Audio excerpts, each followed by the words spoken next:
आंचल अपनी सहेली के साथ अमेरिकन दूतावास में इंटरव्यू देने के लिए गई थी, क्योंकि वे दोनों के दोनों विदेश जाकर वहां पर कुछ काम करना चाहती थी। इसी वजह से वो वहां पर जाती हैं। लेकिन दूतावास से थोड़ी ही पहले सड़क किनारे एक ऑटो खड़ा हुआ था, जिस ऑटो में अभिषेक बैठा हुआ था। अब जैसे ही आंचल अभिषेक को देखती है तो एकदम से अभिषेक के पास पहुंच जाती है, क्योंकि अभी उसके इंटरव्यू में काफी ज्यादा समय है। तो वह वहां पर जाकर अभिषेक का मजाक उड़ाने लगती है और कहती है कि तुमने मुझसे प्रपोज किया था और मैं तुम्हारे प्रपोजल को अगर एक्सेप्ट कर लेती तो बहुत ही गलत हो जाता और मैं आज एक ऑटो ड्राइवर की बीवी बनकर रह जाती। ऐसा कहकर आंचल उसका मजाक उड़ाने लगती है और वहीं पर उसकी सहेली भी उसे देखकर हंसने लगती है। लेकिन तभी कुछ ऐसा होता है जिससे उन्हें ऑटो वाले की कमाई के बारे में पता चल जाता है कि ये महीने का कम से कम 5 से 6 लाख रुपए कमाता है। तो उसके बाद दोनों की आंखें फटी के फटी रह जाती हैं। अब पहले तो उन्हें इस बात के बारे में विश्वास नहीं होता है, लेकिन थोड़ी देर बाद प्रत्यक्ष को प्रमाण की जरूरत नहीं होती, ऐसी कंडीशन उनके सामने आ जाती है। और इसके बाद जो यहां पर आंचल होती है वह उससे माफी मांगने लगती है अपनी उस हरकत के लिए। कौन था अभिषेक जो कि ऑटो लेकर खड़ा हुआ था और उसकी इतनी सारी इनकम कैसे थी, पूरी सच्चाई के बारे में जानने के लिए वीडियो को अंत तक जरूर देखें। मुंबई के एक कॉलेज में एक अभिषेक नाम का लड़का पढ़ा करता है, जिसने फर्स्ट ईयर में अभी एडमिशन लिया है। और उसी की क्लास में एक और लड़की पढ़ा करती है, जिस लड़की का नाम होता है आंचल। अभिषेक स्टार्टिंग में स्कूल जाता है और जैसे वो आंचल को देखता है तो देखते ही पहली नजर में उसे आंचल से प्यार हो जाता है। लेकिन जैसे वो आंचल से अपने प्यार का इजहार करता है तो उसके बाद आंचल अपनी अमीरी का रौब झाड़ते हुए उसे धमका देती है। कहती है कि तुम्हें पता है कि मेरे पिता कितना पैसा कमाया करते हैं और तुम्हारे पिता तो मामूली सी नौकरी किया करते हैं, उसके बावजूद भी तुम्हारी हिम्मत कैसे हुई मुझसे अपने प्यार का इजहार करने की? तुम्हारे जैसे को तो मैं अपने घर का नौकर भी नहीं बना सकती। ऐसा कहकर वह उसको बेइज्जत कर देती है और यहां पर जो अभिषेक होता है वह चुपचाप ऐसे ही रह जाता है। उसके बाद अभिषेक को दुख तो बड़ा ही होता है, लेकिन फिर भी वो इन सभी बातों को भुलाकर अपनी पढ़ाई लिखाई पर ध्यान देने लगता है और सोचने लगता है कि पढ़ाई लिखाई करके अच्छे से कामयाब होना है, ताकि ये लड़की अगर मुझे दोबारा मिले तो ये अपने आप पर पछताए। इसके बाद अभिषेक वहां पर पढ़ने लगता है, लेकिन तभी अचानक से जो अभिषेक के पिता होते हैं उनकी एक हादसे में मौत हो जाती है, क्योंकि उनकी जॉब मार्केटिंग की थी। वह सुबह सुबह बाइक लेकर निकला करते और इधर उधर मार्केटिंग का काम किया करते। पैसे तो अच्छे खासे थे, लेकिन यहां पर उन्हें दिन भर घूमना पड़ता था और इसी वजह से वो एक दिन हादसे में इस दुनिया को छोड़कर चले जाते हैं। और उसके बाद अभिषेक की जिंदगी पूरी तरह से बदल गई थी, क्योंकि अब तक पिता अच्छा खासा कमाया करते थे, उन्होंने बेटे का एडमिशन अच्छे से कॉलेज में करवा रखा था और कोई भी दिक्कत नहीं थी। लेकिन जब पिता इस दुनिया को छोड़कर चले जाते हैं तो उसके बाद घर में कमाई का कोई साधन नहीं रहता। और उसके बाद जो यहां पर अभिषेक होता है वह अपनी पढ़ाई को छोड़ने के लिए कहता है, लेकिन तभी अभिषेक की जो मां होती है वो कहती है कि नहीं बेटा, पढ़ाई लिखाई को तुझे नहीं छोड़ना है, तुम्हें पढ़ लिख कर काबिल होना है ताकि तुम अपनी जिंदगी को आराम से जी सको। और रही बात पैसों की, तो तुम्हारे लिए पैसों के लिए मैं काम करती रहूंगी और कोई भी दिक्कत नहीं है। ऐसा कहकर मां अपने लिए इधर उधर काम ढूंढती है और ढूंढने से उसे एक काम मिल भी जाता है। अब अभिषेक को यह बात बड़ी बुरी लगती है कि उसकी मां काम किया करती है और वह आराम से कॉलेज जाया करता है, लेकिन मां ने उसे साफ साफ बोल दिया था कि तुझे पढ़ाई लिखाई करनी है और मैं काम करूंगी। मां इधर उधर छोटा मोटा काम ढूंढने लगती है, जैसा भी काम उसे मिल जाया करता उस काम को किया करती। और साथ में उसके पास कुछ पैसे जमा भी थे जो कि उसके पति ने उसे दे रखे थे। लेकिन धीरे धीरे जैसे समय बीतता है तो समय के साथ साथ मां की तबीयत भी खराब होने लगती है और एक दिन मां की तबीयत काफी ज्यादा खराब हो जाती है। जब अभिषेक कॉलेज से वापस लौटता है तो मां घर के अंदर बेहोश पड़ी हुई मिलती है। इसके बाद अभिषेक आनंद फानंद में अपनी मां को सीधा वहां से हॉस्पिटल ले जाता है और घर के अंदर जो भी पैसे रखे हुए थे, जो कुछ उसके पिता ने जमा करके रख रखे थे, उन सभी पैसों को वह अपनी मां के इलाज में लगा देता है। पैसे खर्च होने की वजह से मां का इलाज तो हो गया था, लेकिन फिलहाल उनके पास एक भी रुपया नहीं था और साथ में अभिषेक की फीस भी भरनी बाकी थी। डॉक्टर ने मां को आराम करने के लिए कहा था, क्योंकि मां अपने खाने पीने पर अच्छी तरह से ध्यान नहीं दे पाती है और उसी वजह से इनके अंदर कमजोरी काफी ज्यादा बढ़ गई है। इसी वजह से वो बेहोश हो गई थी। और यह बात सुनकर जो अभिषेक होता पूरी तरह से असमंजस में पड़ जाता है।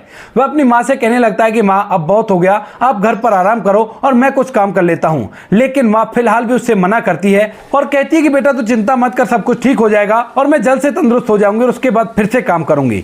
बेटे की मां नहीं मानती है और इसके बाद बेटे को कॉलेज भेज देती है। लेकिन यहां पर मां का इलाज साथ में चला हुआ था और अभिषेक कॉलेज की फीस नहीं भर पाता है। इसी वजह से उसे कॉलेज से धक्के देकर निकाल दिया जाता है कि तेरे पास अगर फीस नहीं है तो इस कॉलेज में पढ़ने की जरूरत नहीं है। अब बीए का फर्स्ट ईयर ही था जिसमें उसे धक्के देकर कॉलेज से निकाल दिया गया था। और जब अभिषेक को कॉलेज से निकाल निकाल दिया जाता है। तो उसके बाद वह अपनी माँ को साफ साफ बोल देता है और कहता है कि माँ, तुम्हारी वजह से आज कॉलेज में मेरी बेइज्जती हो गई और सभी लोग अजीब निगाहों से मेरी तरफ देख रहे थे।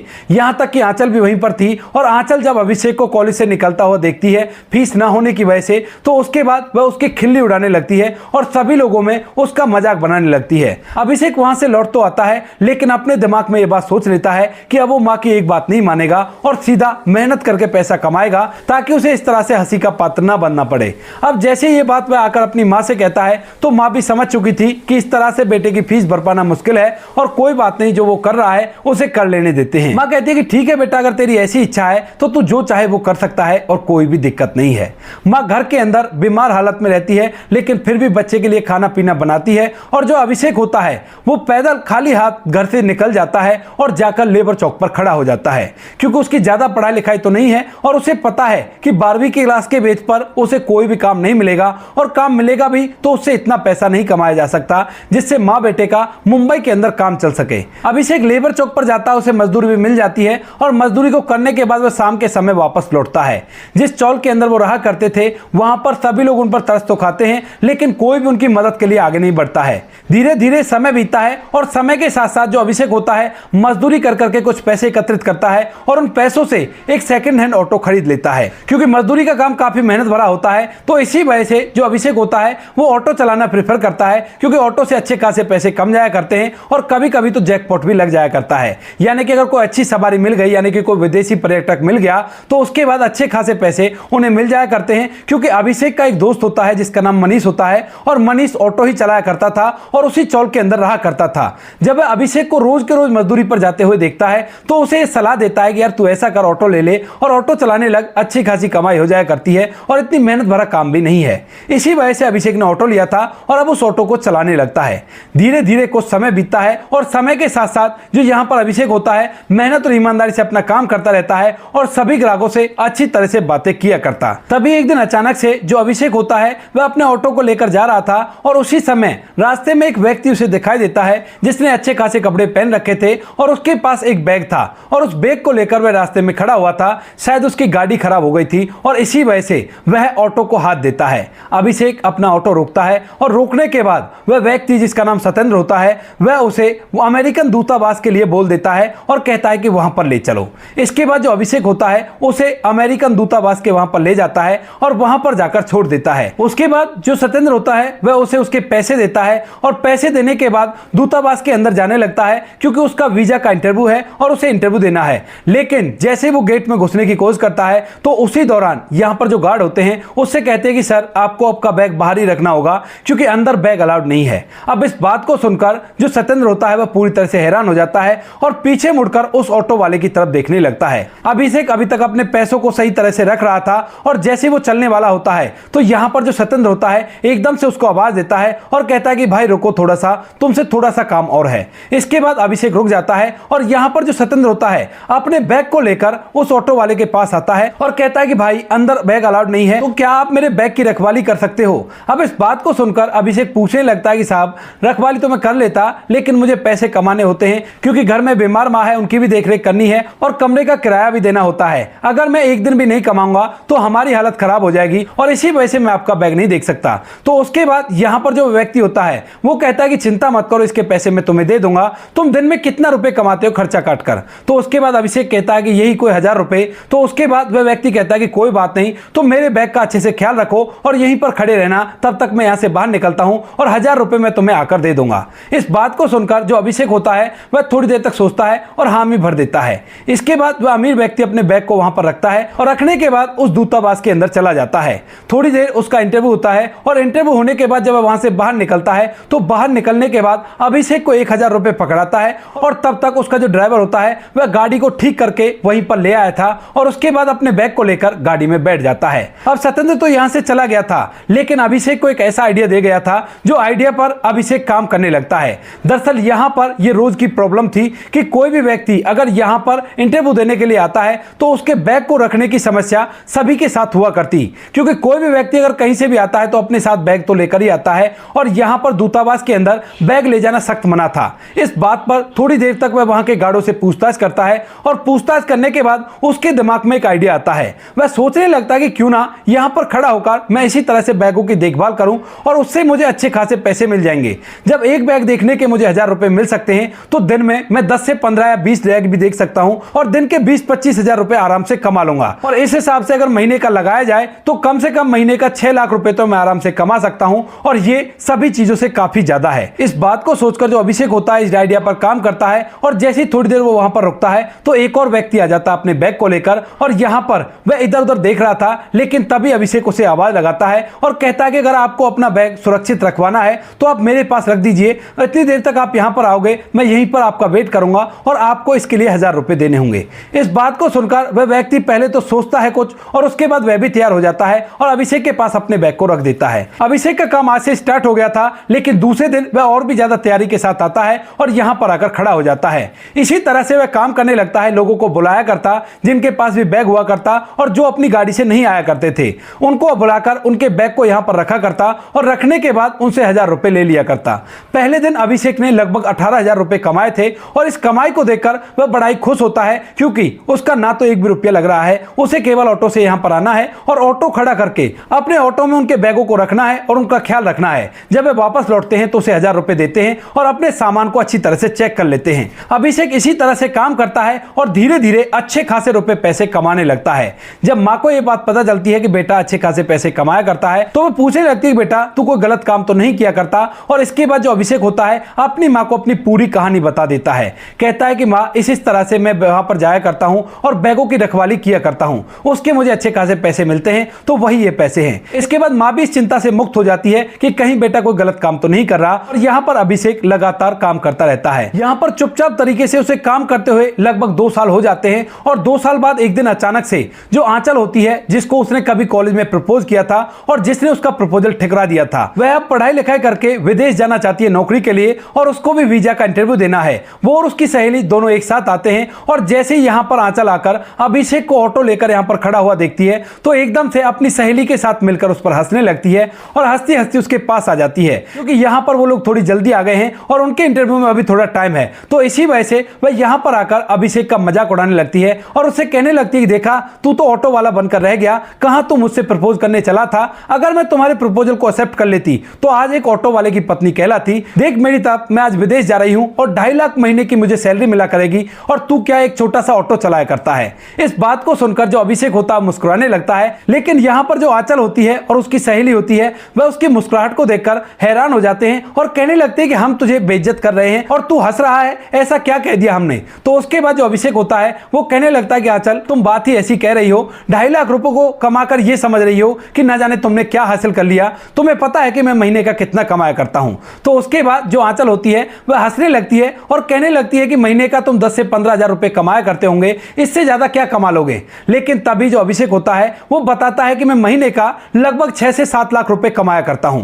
इस बात को सुनकर जो आंचल और उसकी सहेली होती है एकदम से उनकी आंखें फटी के फटी रह जाती हैं और वो लोग कहने लगते हैं कि इस ऑटो से तुम इतना कमाया करते हो। तो वो कहने लगता है कि हाँ, इसी ऑटो से मैं इतना कमाया करता हूं। ऐसा कहकर अभिषेक मुस्कुराने लगता है, लेकिन यहां पर आंचल और उसकी सहेली को इस बात पर बिल्कुल भी विश्वास नहीं होता है। लेकिन तभी एक व्यक्ति उसके पास आता है जिसको अभिषेक के बारे में पता था कि वहां पर एक ऑटो खड़ा रहा करता है और उसके पास अपना बैग भी रख सकते हैं अगर कोई साथ में ना हो तो, क्योंकि उसका दोस्त पहले वहां पर गया था और जब वह यहां पर आता है तो अपने दोस्त को फोन करता है कि यार यहां पर तो बैग अलाउड नहीं है और अब मैं बैग को कहां पर रखूं। तो अभी वह उसका दोस्त जो पहले वीजा लगवाकर विदेश जा चुका है वह उसे बताता है कि वहीं पर कहीं पर कोई ऑटो वाला खड़ा होगा और उसको जाकर अपना बैग दे दो और वो पूरी तरह से सुरक्षित रखेगा। इसके बदले में वो 1000 रुपए लेगा और इंटरव्यू देने के बाद उसे 1000 रुपए दे देना। वह व्यक्ति उसके पास आता है और आने के बाद कहने लगता है कि सर क्या आप मेरे बैग का ध्यान रखेंगे। तो उसके बाद अभिषेक कहता है कि हाँ जी क्यों नहीं, लेकिन इसके लिए 1000 रुपए लगेंगे। अब इस बात को सुनकर वह व्यक्ति हाँ में सर हिलाता है और अपने बैग को उसे सौंप कर वहां से अंदर चला जाता है। अब यह बात देखकर आंचल और उसकी सहेली थोड़े से कंफ्यूज हो जाते हैं और कहने लगते हैं कि 1000 रुपए, एक छोटे से बैग को रखने के 1000 रुपए भला कौन दे देगा, और ये सब कुछ तुम्हारा सेटअप है ना, वो तुम्हारा ही आदमी था जो तुमने बुलाया था ताकि हम ये बात पर विश्वास कर सके। लेकिन तभी अभिषेक मुस्कुराता है और कहता है कि ठीक है तुम ऐसा करो, अंदर जाओ और उसके बाद तुम्हें पता चलेगा कि इसके लिए 1000 रुपए क्यों दिए थे। इसके बाद आंचल और उसकी सहेली उसके अंदर जाने लगते हैं, लेकिन यहां पर गार्ड उन्हें अंदर आने से रोक देता है और कहता है कि बैग साथ नहीं जाएंगे, बैग को आपको बाहर रखना पड़ेगा। तभी उसी समय आंचल और उसकी सहेली को समझ में आ जाता है कि अभिषेक बिल्कुल सही बोल रहा है और यहां पर तो ढेर सारे लोग आया करते होंगे जो कि इसे पैसे दिया करते होंगे और 1000 रुपए अगर एक बंदे से चार्ज करेगा तो दिन का ही 50-60 हजार रुपए कमा सकता है। इस बात को सुनकर उन दोनों की समझ में आ जाती है और यहाँ पर जो अभिषेक होता है वह अपने ऑटो पर बैठा होता है और आंचल और उसकी सहेली जब उल्टा उसके पास जाने लगते हैं अपने बैग को रखवाने के लिए, तो वह उनको देखकर मुस्कुराता है और कहता है कि मैडम 1000 रुपए लगेंगे एक बैग का और आपके 2 हैं तो 2000 रुपए मुझे देने होंगे। तो यहाँ पर आंचल और उसकी सहेली हाँ में सर हिलाते हैं और चुपचाप बैगों को वहां पर रखकर अंदर की तरफ चले जाते हैं। इसके बाद इंटरव्यू देने के बाद वो दोनों वापस लौटती हैं और लौटने के बाद चुपचाप अपना सर नीचे करके बैग को लेती हैं और बैग लेने के बाद उसे पैसे देकर वहां से अपने घर चली जाती है आंचल। लेकिन आंचल ने जब से अभिषेक को अब इस हालत में देखा है और सोचा है कि वो तो महीने का 6 से 7 लाख रुपए कमाया करता है, तो एकदम से उसका नजरिया बदल जाता है, क्योंकि उसके जो पिता होते हैं उन्होंने अपनी एक छोटा सा स्टार्टअप कर रखा है। लेकिन उस स्टार्टअप को चलाने के बाद भी, इतने सारे वर्करों को रखने के बाद और ढेर सारी टेंशन लेने के बाद भी वह महीने के लगभग 2 से 2.5 लाख रुपए ही कमाया करते हैं। और यहां पर जो अभिषेक होता है बिना किसी स्टार्टअप के महीने के 6 से 7 लाख रुपए कमाया करता है। और जब घर जाने के बाद वह यह बात अपने पिता को बताती है, तो उसके बाद पिता उसकी पूरी कहानी सुनने के बाद कहता है कि बेटा वो लड़का काफी ज्यादा होशियार है और उसको तुम्हें ना नहीं कहना चाहिए था। इसके बाद जो आंचल होती है वो कहने लगती है कि पापा अगर ऐसी बात है तो आप मेरे साथ चलो और मैं उसका घर जानती हूं। इसके बाद आंचल अपने पिता के साथ उसी चौल में चली जाती है जहां पर वो अपने परिवार के साथ रहा करता था। लेकिन वहां पर जाने के बाद आंचल को पता चलता है कि अभिषेक ने अब ये घर बदल दिया है। अब तो वो आलीशान बंगले के अंदर रहा करता है, लेकिन वही ऑटो ड्राइवर की ड्रेस पहना करता है। वहां से एक व्यक्ति से वह उसका एड्रेस लेती है और एड्रेस लेने के बाद वो लोग सीधा उसके बंगले पर पहुंच जाते हैं। और जैसे अभिषेक आंचल और उसके पिता को अपने घर के दरवाजे पर देखता है शाम के समय, तो वो पूछने लगता है कि अंकल जी आप यहां पर क्या कर रहे हो और आंचल तुम यहां पर क्यों आई हो। तो उसके बाद आंचल उससे माफी मांगती है, कहती है कि अभिषेक मैं तुमसे शादी करना चाहती हूं और मैं भी तुमसे प्यार किया करती हूं। लेकिन अभिषेक इस बात को सुनकर मुस्कुराने लगता है और कहता है कि आंचल तुम्हारा असली चेहरा मैंने उसी दिन देख लिया था और तुम मेरे लायक बिल्कुल भी नहीं हो। मेरी शादी वहां पर होगी जहां पर मेरी मां कह देगी और मैं तुमसे शादी बिल्कुल भी नहीं कर सकता। ऐसा कहकर अभिषेक मना कर देता है और आंचल अपने पिता के साथ वहां से मुंह लटकाकर वापस लौट जाती है और बड़ी ही मायूस प्रतीत होती है। लेकिन अभिषेक बड़ा ही मुस्कुराता रहता है और उसे आज महसूस हो जाता है कि पैसे में एक बहुत बड़ी ताकत होती है और इसके बाद वह उस पैसे को और भी ज्यादा बढ़ाना चाहता है। अभिषेक ने वहां से जो पैसे कमाए थे उन पैसों से एक साइड बिजनेस करता है और उसका वह साइड बिजनेस भी अच्छा खासा चल जाता है। जब लोगों को अभिषेक के बारे में पता चलता है, क्योंकि आंचल ने यह बात चारों तरफ फैला दी थी और यह बात घूमते घूमते ऑटो वालों तक भी पहुंच जाती है, तो ऑटो वाले उस बिजनेस में कॉम्पिटिटर उतर आते हैं। लेकिन तब तक जो अभिषेक होता है अपने पैरों पर खड़ा हो चुका था और उसका जो साइड बिजनेस था वो काफी अच्छा चलने लगता है। आज के समय में अभिषेक की एक कल्पना नाम की लड़की से शादी हो गई है और उसको एक बच्चा भी है और वो अपने बिजनेस को अच्छी तरह से चलाया करता है और कोई भी दिक्कत नहीं है। वहां पर कंपटीशन भले हो गया हो, लेकिन अब भी वो एक आध बार चला जाया करता है और थोड़े बहुत पैसे वहां से कमा लिया करता है, क्योंकि उसका कहना है कि अपनी उस जगह को नहीं भूलना चाहिए जहां से हमारी शुरुआत हुई है। तो दोस्तों ये थी कहानी अभिषेक की, जो कि ऑटो चलाते हुए 6 से 7 लाख रुपए महीने का कमाया करता था। आपको कहानी जैसी भी लगे कमेंट सेक्शन में बता देना और क्या कहना चाहते हो इस कहानी के बारे में वो भी कमेंट सेक्शन में लिख देना। बाकी इस कहानी को सुनाने का उद्देश्य किसी को परेशान करना बिल्कुल भी नहीं है। ये कहानी आपको इसलिए सुनाई जाती है ताकि आप लोग इन कहानियों में से कुछ ना कुछ सीख सको और अपने जीवन में उस चीज को अप्लाई कर सको। मिलते हैं किसी नेक्स्ट वीडियो नए टॉपिक के साथ, तब तक के लिए जय हिंद, जय भारत, जय हिंदुस्तान।